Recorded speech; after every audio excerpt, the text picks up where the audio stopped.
Brett, Jason, how you doing? Great, nice to meet you. Nice to meet you.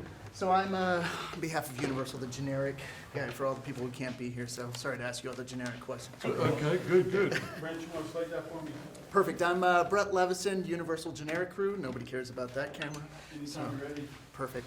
I'm gonna Well- yawn first. Yeah, Should I yawn? yeah, do it. You're gonna yawn?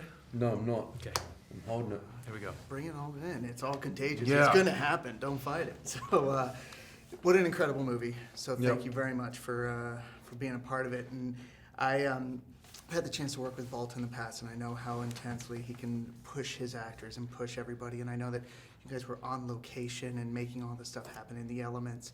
How much did shooting on location bring you all together and create the bonds that you really feel in the film? Everything. I remember all of us meeting up in London that first time, just that foreignness and that weird expectation, and and some people were rightly nervous, I don't know, put crampons on, I don't know how to do this, what am I doing here, and then here we are, and it was Christmas, we're all about to head home in different parts of the world, we came together for a week, and then, we see everyone then in Kathmandu. You fly into the airport and it's, you're at altitude and it's foreign and it's crazy and there's buses and taxis and it's not, and you're off, you're running, you know what, it's not your normal day, and you see it, as you said in the film, you see it, I think when we all get together and hang out and talk, when you see Jake running up a mountain, just getting himself, ready to be at the stage that he's at in the climb, and you're just standing there having a chat, 14,000 feet. Yeah. And you just go, man, and you can see it on other actors as well. It paid off in a way, everything, the doubts and moments and this and all that. Here we are, we're doing something we love in extraordinary places. Absolutely. And how did all the preparation that you both did, how did that bring you closer to the real life men who were doing this? How did that help you? Well, I think there's a quality in the movie that it being nonfiction,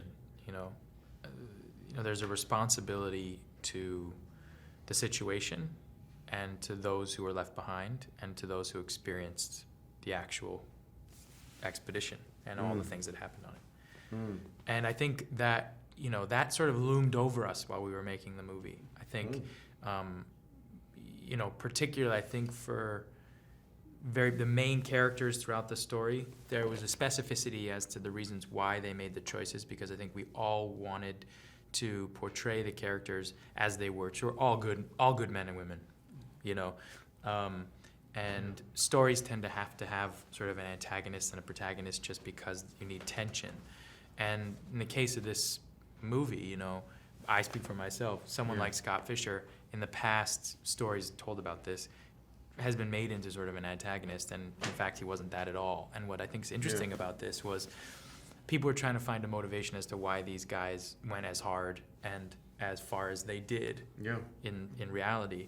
And I think the reasoning was that they were great. They were both just great climbers. And without going for it, you never achieve it. This is not, this is not like going to the office for milk or something. This is like, if you're going to get up to some of these places, you've got to go for it, And achieving that goal seems to be such a big thing. It's the protagonist, it's the antagonist. What does Everest mean to the great population? Why does it capture our imagination? It's the tallest place on this earth. It is, anything that has that, it's the highest peak on this earth. And people go, you know what, that's why. And there's also the mythology, going back to Mallory, and this 96 disaster is possible, it actually is. I'd say that and Mallory, it's the biggest, events and memories of what happened. Mallory was the first person. Maybe he got up there, maybe he didn't. I think they found that he didn't. But the belief that he could. And then this one was, this is when private people started climbing it, and what went down. I also think Everest is a metaphor, I think for as long as I've been alive, and I think probably many kids, adults alike, it's a metaphor for all the things that you want to accomplish or you hope to accomplish in your life. And I think some people take that metaphor and bring it into reality and try and actually get to that summit. But it's also just, it looks kind of like life, almost impossible to climb, but somehow You can do it. you can do it. I really appreciate the time. Thank you both very much for this.